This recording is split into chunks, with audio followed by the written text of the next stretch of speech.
all due respect din sa mga nagsalita before us who opposed. Yung resolution po na ito, kasama lahat ng resolution po na final ng iba't ibang mga miyembro ng Senado, are within the rules of the ICC.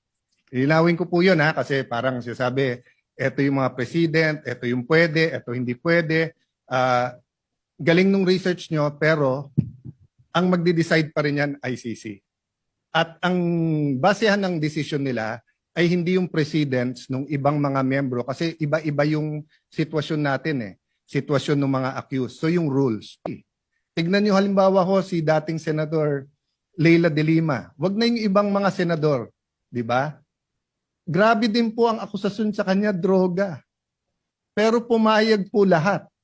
Pati po ang pinakagalit sa kanya na out of humanitarian, meron siyang detention facility sa Camp Crame, no? At meron siyang cellphone at nakakapag-function pa rin siya dito.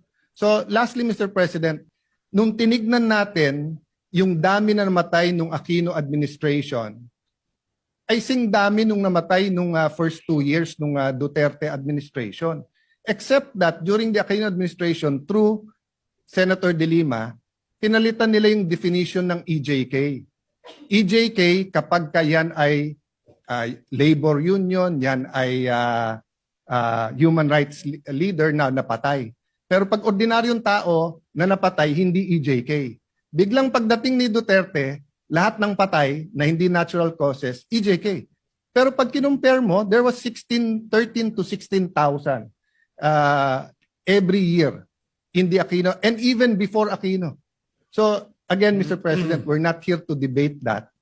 History will judge. Precisely. Our courts here, the DOJ will that. I just have to reply, Mr. President, kasi nga it was brought up as if yun ang dinidebate natin. Ang dinidebate natin humanitarian. Humanitarian ay walang pakialam sa feelings ng mga posibleng biktima. Kasi ang hustisya po ay bulag. Ay nakatakip po yung mata para nga walang makita. All due respect din sa mga nagsalita before us who opposed. Yung resolution po na ito, kasama lahat ng resolution po na final ng iba't ibang mga miyembro ng Senado, are within the rules of the ICC. Linawin ko po yun kasi parang sinasabi, ito yung mga president, ito yung pwede, ito hindi pwede.